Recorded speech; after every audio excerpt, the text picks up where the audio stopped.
Ok, antes de eu começar a leitura de Mateus 24, eu gostaria de dar um contexto, né, dessa situação. Jesus e seus discípulos eles estavam em Jerusalém, mais especificamente ali na região de Israel, o templo, né, de Israel, o templo de Jerusalém. Templo considerado um orgulho, né, um monumento de orgulho para Israel.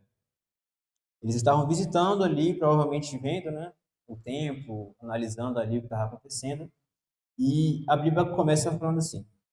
Mateus 24, a partir do versículo 1. Jesus saiu do templo e, enquanto caminhava, os seus discípulos se aproximaram para lhe mostrar as construções do templo. Ele, porém, lhes disse: Vocês estão vendo essas coisas? Em verdade lhes digo, que não ficará aqui pedra sobre pedra, que não seja derrubada. Jesus ele estava no templo de Jerusalém. A Bíblia fala que ele sai do templo, ele e seus discípulos, ele olha para o templo e fala que não ficaria pedra sobre pedra. Eu imagino que os discípulos, ao ouvirem isso, dado o contexto de que o templo era considerado um orgulho de Israel, né, um monumento pilar ali da adoração do seu povo, né, sinônimo de exuberância, né, do povo de Israel.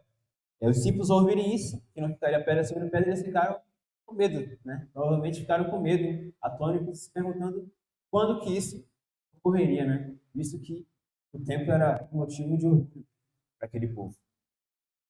E a Bíblia continua da seguinte forma, a partir do versículo 3. Jesus estava sentado no Monte das Oliveiras, quando os discípulos se aproximaram dele e, em particular, lhe pediram: Diga-nos, quando essas coisas vão acontecer? E que sinal haverá da sua vinda e do fim dos tempos? Jesus respondeu: Tenham cuidado para que ninguém os engane. Por quê? Porque muitos virão em meu nome, dizendo: Eu sou Cristo, e enganarão a muitos. E vocês ouvirão falar de guerras, rumores de guerras, mas fiquem atentos, não se assustem, porque é necessário que isso aconteça, mas não é o fim. A Bíblia fala que Jesus estava no templo e ele sai do templo. Ele sai, fala que vai ser destruído e eles vão caminhando até o Monte das Oliveiras. Eu imagino que essa caminhada foi um pouco pensativa dos discípulos de Jesus. Eles estavam pensando quando que aquilo ocorreria, qual que seria o motivo para aquilo acontecer. E eles perguntam, né? Eles falam: Mestre, quando que vai haver essas coisas? Quando que o templo ele vai ser destruído? Quando que vai ocorrer o final dos tempos? E aí Jesus ele responde que vai ocorrer preste, né, enquanto houver rumores de guerras e essas coisas. O ponto é que Jesus ele não falou isso para gerar medo, tanto é que ele até falha, né? Vai haver tudo isso, essas coisas ruins, mas não fiquem assustados, não fiquem com medo, certo? Vai ser destruído, vai haver dor, sofrimento, mas não fiquem com medo. É necessário que isso aconteça. Por que Jesus ele fala isso? Por que ele alerta essas coisas, né? Por que a Bíblia fala tanto de desespero, de dor, essas coisas ruins? Não só de desespero, mas também de visões, né, de monstros e aparições. Não para gerar medo nas pessoas, né? Não para gerar coisas ruins, mas para gerar atenção. Né? Jesus até fala aqui, não se assustem, é necessário que isso aconteça. Fiquem atentos. A Bíblia, ela é um manual para a gente se atentar. Toda a Bíblia é sobre isso. A gente vê em Apocalipse, vê em Daniel, vê nas Escrituras, nos discípulos, enfim, nos profetas. Eles falam visões, falam coisas ruins, mas aquilo não é para gerar medo nas pessoas, é para gerar atenção, para ficarmos atentos ao final de tudo. Quando que o nosso tempo, né, vai acabar. Essa que foi o teor, né, o objetivo de Jesus com essa descrição aqui, né, que haverá morte, guerras, etc. Para gerar atenção, nos causar atentos, deixar nós atentos. E bem, ele continua aqui a partir do versículo 7. Porque nação se levantará contra nação e reino contra reino. Haverá fomes e terremotos em diversos lugares. Porém, todas essas coisas são o princípio das dores. Vocês serão entregues para serem maltratados e eles os matarão. Vocês serão odiados e eles o matarão. Vocês serão, nesse tempo, muitos hão de se escandalizar, trair e odiar uns aos outros. Muitos falsos profetas se levantarão e enganarão a muitos. E por se multiplicar a maldade, o amor de muitos se esfriará. Aquele, porém, que ficar firme até o fim, este será salvo. E será pregado este evangelho do reino por todo o mundo, para testemunho a todas as nações. Toda essa descrição aqui, de Mateus 7 a 14, retrata bem o que a gente vê nos dias atuais. A gente vê morte, vê pessoas com coração duro, né? Pessoas morrendo, sofrimento e dor. E Jesus fala que isso é importante para vir o fim dos tempos. A gente vê isso claramente, né? É a nossa realidade hoje. A gente vê tudo isso. Basta ligar o jornal, basta ligar o nosso celular, ou até mesmo só sair na rua, né? Essa é a nossa realidade hoje. E justamente por isso, né? Por estarmos vivendo os últimos momentos da igreja aqui na Terra, dos tempos, né? Jesus ele fala aqui em Mateus 24, que eu considero tão relevante falar desse tema, da última hora, porque é a realidade da gente hoje em dia. É a nossa realidade. Cabe a nós sabermos, né? Saber lidar com toda essa situação, né? A gente tem a oportunidade sempre de escolher, né? Tudo que a gente faz é uma escolha, se a gente for parar para pensar. Até não escolher já é uma escolha, né? A gente pode escolher entre falar de Deus ou não, entre ser Jesus ou não, entre estar mais próximo de Deus ou não. Eu falei isso para todo mundo aqui, até mesmo para mim, né? Será que a gente está vivendo uma vida consoante com a nossa necessidade de estar preparado para essa última hora? Será que a nossa vida está levando a gente para o céu ou não? Será que a gente está pronto para essa última hora? Enfim, pensamentos que a gente pode fazer, né? Se questionar. Bem, essa é a introdução da mensagem, né? Eu quis trazer isso mais para explicar o porquê de eu ter escolhido esse tema e por que é relevante falar, né? Desse título. Antes de eu prosseguir com a mensagem, eu gostaria de contar uma história para vocês. Essa história, ela se encontra presente no dia 11 de setembro de 2001. O contexto dessa história é de guerra. Contexto de guerra. Estados Unidos e Al-Qaeda. Al-Qaeda era um grupo de terroristas que estava contra os Estados Unidos. Os Estados Unidos, você já conhece, né? Uma nação poderosa, uma nação que tinha poder bélico, tinha muita cultura, muito discernimento das coisas. E Al-Qaeda, frente a isso, frente a todo esse poder dos Estados Unidos, eles tinham que lidar com a situação. Eles tinham que bater de frente, né? Estar frente aos Estados Unidos. O plano para eles efetuarem, né, esse afronto aos Estados Unidos foi simples. O plano deles era o seguinte: eles queriam sequestrar alguns aviões estadunidenses, né? Sequestrar e jogar esses aviões em pontos importantes, pontos relevantes ali dos Estados Unidos, né? E esse plano ele foi executado no dia 11 de setembro de 2001. Uhum. E bem, o início desse plano se deu no voo 11 da empresa American Airlines. Era um voo que saía de Boston e iria para Los Angeles. A tripulação tinha 92 pessoas e o sequestro, né? Eu falei que eles tinham plano de sequestrar os voos. O sequestro começou às 8h45. Infelizmente, o sequestro foi bem sucedido e às 8h14, não, o sequestro começou às 8h14 e às 8h14, às 8h45, aquele voo que foi sequestrado, infelizmente, bateu. Bateu na torre norte do World Trade Center. Eu imagino, eu não estava vivo nessa época, mas eu imagino que as pessoas, ao verem aquela situação, tenham ficado atônitas, né, com medo. Poxa vida, por que bateu um avião justamente numa torre tão importante para os Estados Unidos? As pessoas ficaram com medo da situação. Infelizmente, paralelamente à situação, né, que ocorreu lá na Torre Norte, outro voo foi sequestrado. Dessa vez, foi às 8h42. Você nota que o intervalo de tempo era curto, né? O primeiro foi sequestrado às 8h14 e bateu às 8h46. O segundo, o sequestro começou às 8h42 e, infelizmente, esse também foi bem sucedido, o sequestro deles, né? E bateu às 9h03, porém na torre sul do World Trade Center. Se as pessoas já estavam atônitas com o primeiro embate, né? Imagina agora, duas torres em menos de uma hora haviam sido colididas. Eu imagino que toda a população, né, mundial tenha se voltado para aquela nação, né, para aquela situação.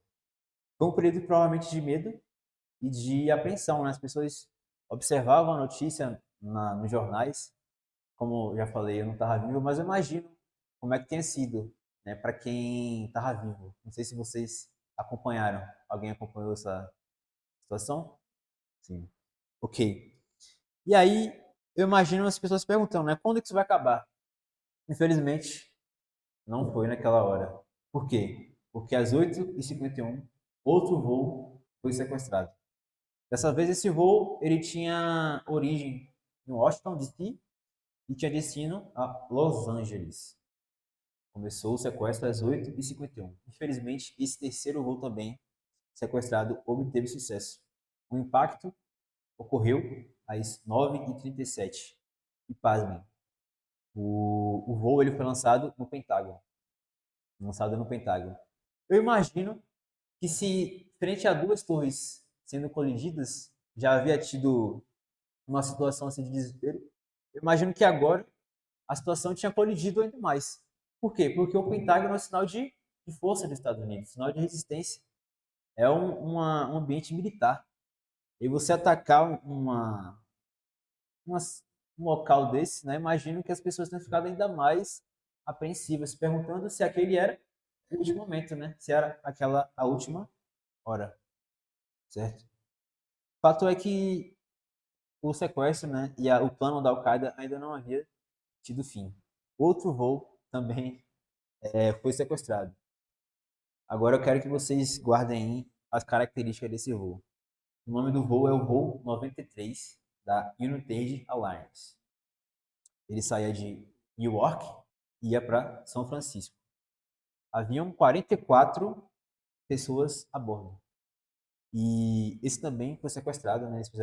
Eles obtiveram sucesso no sequestro. Eles obtiveram sucesso no sequestro, porém, esse voo foi sequestrado um pouquinho depois daquilo que aconteceu anteriormente, né? Ou seja, especialistas, nesse caso, eles acreditam que as pessoas a bordo tenham se comunicado com pessoas de fora da tripulação, né? E provavelmente falaram, né? A pessoa que estava de fora falou, olha, ocorreu isso, isso e isso, duas torres foram colididas e tal, o Pentágono também foi colidido. Eu imagino que as pessoas tenham percebido a movimentação ali, né? Do que estava acontecendo. E aí eles deduziram, perceberam que o seu voo estava sendo sequestrado. Eu imagino que lá dentro tenha começado um momento de tensão entre eles. Do tipo, será que a gente ataca? Será que a gente toma posse do voo? Será que a gente não faz nada? Imagino que eles ficaram nesse impasse, não é? E, assim, felizmente, eles se propuseram a atacar. Eles se juntaram, né? Se juntaram, algumas pessoas provavelmente não queriam atacar, outras queriam. Mas o fato é que eles se juntaram e tomaram posse do voo, né? Tiraram o poder dos sequestradores. Só que eles não contavam com algumas questões, né? Como, por exemplo, o voo que eles tomaram posse novamente saiu do controle. O voo saiu do controle. E, infelizmente, na tentativa ali de tomar o controle da situação e pegar o voo novamente, o voo acabou perdendo o controle e eles acabaram morrendo. Todo mundo no voo 93, infelizmente, naquela situação ali de tentar salvar, tomar controle da situação, acabaram morrendo. Se sacrificaram, né? Até hoje, as pessoas que morreram nesse voo são lembradas. Né? Existem alguns pontos turísticos lá que falam sobre essa situação que ocorreu lá nos Estados Unidos. E, assim, por que, que as pessoas acreditam que eles se sacrificaram? Porque, quem sabe, né, onde aquele voo poderia atingir? Quem sabe um dia aquele voo poderia bater, né? Será que bateria, sei lá, em algum ponto turístico, onde haveriam mais pessoas? Será que bateria na Casa Branca, no Capitólio? Enfim, não se sabe. O fato é que o destino era São Francisco, né?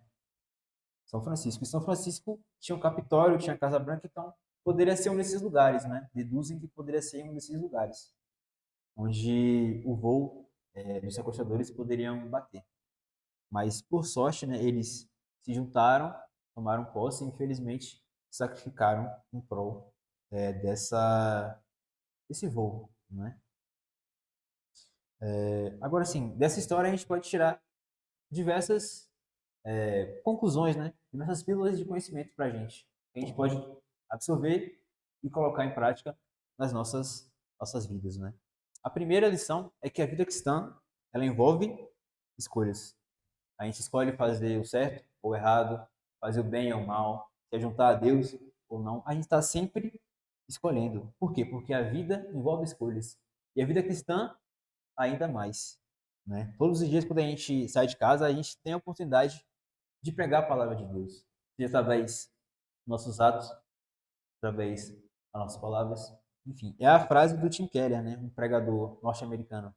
Ele fala assim: pregue e, se possível, use palavras. Nosso foco tem que ser escolher certo, né? Pregar todos os dias. Nosso objetivo central como cristão é esse: pregar a palavra de Deus através de atos e também da nossa ação, né? Nossas palavras. Abrir suas Bíblias em Romanos 12, 2, para a gente falar um pouquinho mais sobre essa questão das escolhas, né? Que a vida cristã envolve escolhas, escolher. Antes de ler a Bíblia, eu gostaria de dar um contexto, né, para esse versículo. Paulo, o escritor desse capítulo, desse livro, né, dessa carta, ele escreve aos romanos, os irmãos de Roma, os irmãos que estavam morando em Roma. E bem, esses irmãos eles estavam vivendo ali um contexto de conflito. Por que, Tiago, um contexto de conflito? Era um conflito interno e externo. Por que interno e externo? Interno porque eles brigavam, né, tinham discussões entre as próprias pessoas que serviam a Deus. Naquele contexto da época, bem, existiam os judeus. Os judeus eles não acreditavam em Jesus, no cristianismo, né? Eles rejeitavam os cristãos por conta disso.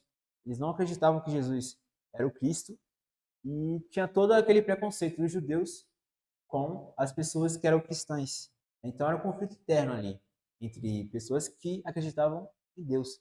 E por que externo? Porque existiam os pagãos, as pessoas de fora da igreja, né? Roma era uma nação assim conquistadora, né? A gente vê nos livros de história que Roma ela conquistava os povos. Mas uma coisa que eu acho interessante de Roma é que ela não apenas batalhava, ela não apenas guerreava, destruía as cidades. Ela guerreava e estudava as cidades. Via o que podiam aprender com aquelas cidades, aquelas situações ali e poderiam incluir na sua cultura. Isso tornava Roma uma nação diversificada em cultura, porque eles absorviam, né?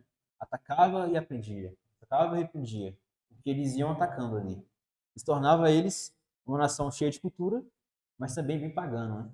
Porque eles absorviam várias culturas. Ou seja, Roma é uma cidade pagã. Existiam muitos deuses, uma cultura assim moralmente decadente, né? As pessoas eram decadentes naquela sociedade, né? Existiam diversas divisões sociais entre pobres e ricos, livres e escravos, e era esse contexto aí de luta que os povos cristãos estavam inseridos, né? Eles viviam um contexto ali de luta entre as pessoas pagãs contra eles, a cultura pagã contra os cristãos e a cultura judia contra também os cristãos. Certo? Então eles viviam esse contexto ali de luta. E agora eu vou ler, né, o versículo aqui de Romanos 12, a partir do 2. Paulo fala o seguinte: e não vivam conforme os padrões deste mundo, mas deixe que Deus os transforme pela renovação da vossa mente. Para quê? Para que vocês possam experimentar qual é a boa, agradável e perfeita vontade de Deus. Ou seja, quando ele fala assim, não se conformem com os padrões desse mundo. Ele fala assim, você que está em Roma, né? E a gente também, né? Você que está aí nessa situação aí, essas brigas entre judeus e pagãos, não se conformem. Escolha, né? Falando que a vida cristã leva escolhas. Escolha o seu lado. Escolha viver o lado de Deus, mesmo em meio a toda a situação que vocês estão vivendo. Ele continua, né? Mas deixe que Deus os transforme pela renovação da vossa mente. Ou seja, você está aí, a situação, mas se transforme, seja diferente. Escolha o lado de Deus.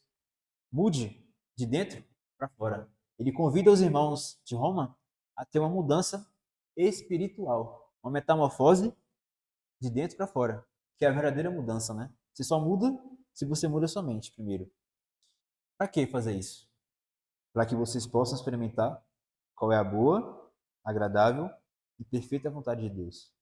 Para que eles possam ter o discernimento, né, de se posicionar frente a essa situação, né? Que eles possam saber escolher. Assim como as pessoas lá do voo 93, né? Que elas escolheram, frente àquela situação, atacar, né? Se uniram ali e atacaram. Que possamos ter esse discernimento, né?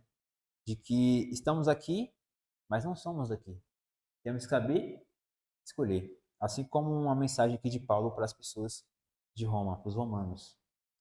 Bem, essa é a primeira lição que a gente pode tirar da história do voo 93, né? E a segunda é a seguinte, é que a vida cristã, ela envolve movimento. Movimento.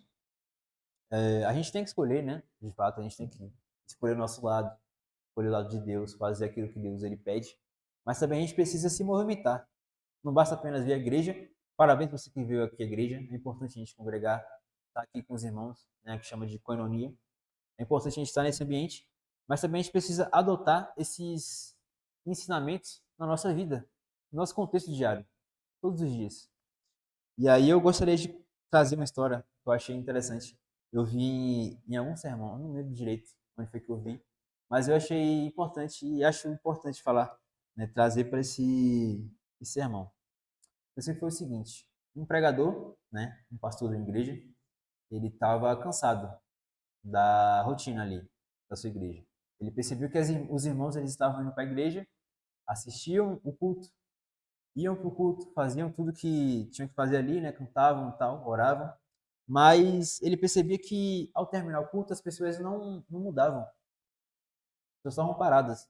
Iam e voltavam como entraram, né? E aí ele não gostou da situação. O que que ele fez? Certo dia ele juntou seu kit de barbear. Sim, juntou, né? Pegou espelho, pegou... Enfim, me ajuda aí. Enfim, o que tem no barbeamento, né? Creme, puxou Gillette, enfim, todo o seu kit de barbear, né? Juntou tudo, chegou no púlpito e sentou. Sentou na cadeira e começou a se barbear. Eu imagino que nos primeiros momentos as pessoas estranharam, mas pensaram, poxa, esse cara vai fazer isso e no final vai trazer uma reflexão, né? Porque geralmente é assim, a pessoa faz uma dinâmica criativa e no final explica o que que tem ali de aprendizado, né? Frente àquela situação. Mas não. Ele fez a barba, terminou sua barba e saiu para casa. Deixou os irmãos lá. Os irmãos, obviamente, ficaram se perguntando, né? O que ele quis fazer com aquilo ali, né? Por que ele veio, sentou aqui e saiu? Aquilo ali, no final do culto, gerou um certo burbúrio entre os irmãos. Os irmãos começaram a se perguntar, né? Gerou aquele movimento ali entre a igreja, certo? O fato é que o tempo passou, passou uma semana e o pastor ele voltou para o púlpito, né? E começou a pregar, explicar o porquê que ele tinha feito aquilo na semana passada. E a explicação dele foi a seguinte: de que os irmãos estavam parados. A vida espiritual estava parada. E ele fez aquilo para gerar movimento na igreja. Assim é na nossa vida de hoje. A gente tem que ter movimento. Não basta vir apenas e fazer. É importante também, mas também a gente tem que implementar isso na nossa vida. O pastor estava tentando tirar as pessoas da sua igreja da mornidão, certo? Da mornidão espiritual, né? A gente chama de apatia espiritual. Estavam tentando tirar as pessoas do seu ponto de conforto, não é mesmo? Por que que ele fez isso? Porque evangelho, irmão, é movimento aplicado. Não tem como você ser cristão e não se movimentar, porque o princípio do evangelho é esse, é você se mover, certo? Um dos pilares do cristianismo é esse. Além da promessa de um novo céu, uma nova terra, um novo lar, que é um dos pilares centrais do cristianismo, o outro pilar é a mudança de vida, o movimento. Você ter uma vida e mudar seus pensamentos, mudar aquilo que você é, em prol do cristianismo, em prol de Deus. Essa a gente vê em toda a Bíblia histórias exatamente disso aí.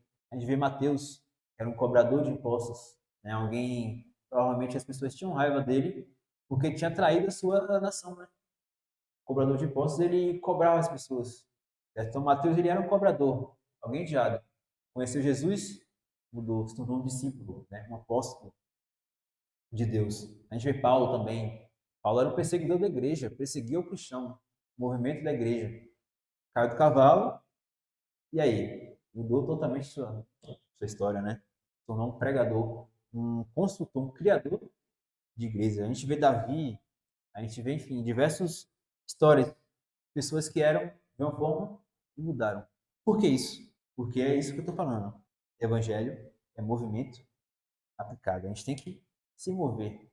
Porque o evangelho é isso, é movimento aplicado. A gente escolher o nosso lado e também mudar a nossa mentalidade. Temos todo um dia que tem essa mentalidade. Perguntar para nós mesmos se a gente está de acordo com o que Deus quer para a gente. Né? Falo isso para todo mundo, inclusive para mim mesmo. E o que, que o Voo 93 tem a ver com isso? As pessoas escolheram, né? Se juntar ali e encarar os sequestradores. Mas se eles não se movimentarem, pergunta a você, aconteceria alguma coisa? Acho que não, né? Provavelmente os sequestradores iam bater em algum ponto turístico ali, ia morrer muita gente, ia ficar por aquilo mesmo. Mas não. Elas escolheram, se prostraram e movimentaram-se para resolver a situação. A gente também tem que ter essa mentalidade. A gente tem problemas, tem situações, mas a gente tem que se posicionar frente às nossas dificuldades e movimentar, né?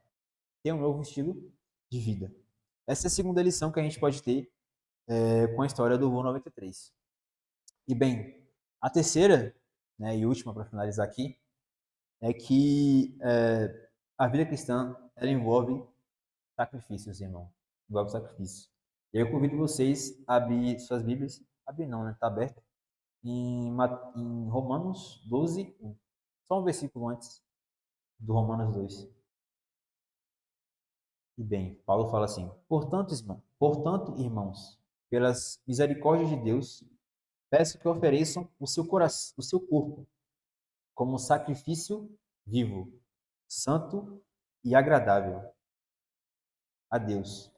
Este culto, este é o culto racional de vocês. Ou seja, Paulo convida a igreja aqui de Roma a ter uma mudança de vida e entregar seus corpos em sacrifício a Deus. E aí você deve estar se perguntando, né? Quando que a gente entrega nossos corpos em sacrifício a Deus, né? Quando a gente se entrega, né, ao movimento da igreja, ao nosso movimentar. Simples. Essa mensagem eu fiz primeiramente para o pessoal dos desbravadores, né? E aí quando eu fui falar essa parte, eu expliquei que a gente entrega nossas vidas como sacrifício vivo, fazendo aquilo que a gente fala todos os domingos, né? Que é fazer a lei do desbravador, que é o quê? Observar a devoção matinal, cumprir a lei que nos corresponde, cumprir o voto do desbravador, cumprir o objetivo. A gente fala essas coisas no clube, não com formalidade, mas para mostrar o nosso lado, de onde a gente está, né? É importante a gente destacar isso.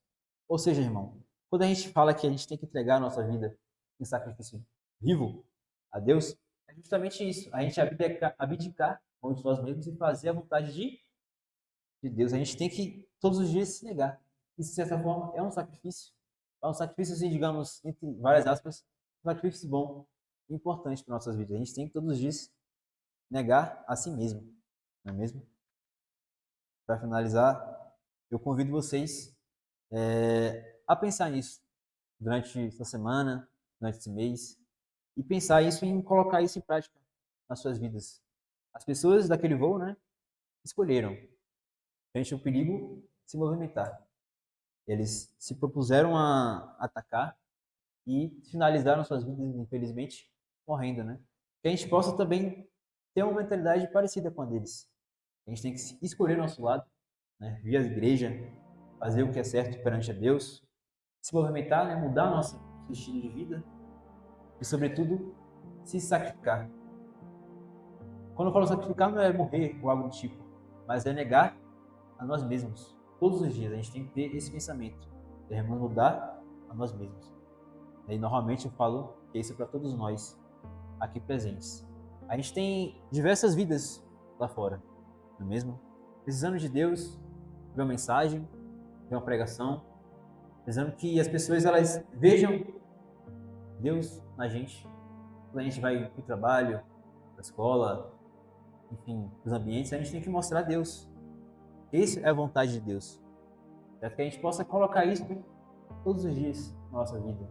A gente tem que escolher, movimentar e se sacrificar em prol de Deus.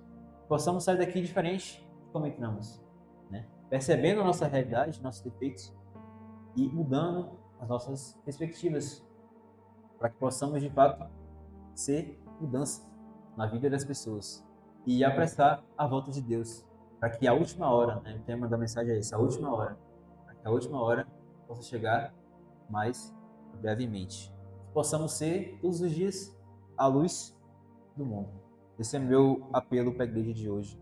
Que possamos sair daqui, né, com esse pensamento de que devemos ser ponto de mudança e a luz do mundo. Vamos fechar os olhos para fazer uma oração, né? Oração final. Senhor meu Deus, meu Pai, estamos aqui em atitude de reverência, ó Pai, para te enaltecer e reconhecer que somos dependentes de Ti, ó Pai. Aprendemos um pouquinho mais sobre a última hora. Vemos que é importante para o cristão escolher, movimentar e se sacrificar, ó Pai. Que possamos colocar isso nas nossas vidas, Senhor Deus. Que possamos ser a luz do mundo, ó Pai. Estamos aqui com pessoas visando o céu, visando o objetivo que é chegar nas mansões celestiais. Que possamos todos os dias escolher o nosso lado, ó Pai. Escolher o lado a quem estamos guerreando, que é o lado de Deus. Não nos deixe cair em pecação, em tentação, mas nos livrarmos do mal. Possamos sair daqui diferente de como entramos, ó Pai. Pessoas novas e prontas para mais um final de semana, o restante de semana abençoado em Sua presença, Senhor Deus. Cuide de nós, nos leve para casa, em Sua proteção e cuidado. Isso que eu te peço, te agradeço. Em nome de Jesus. Amém.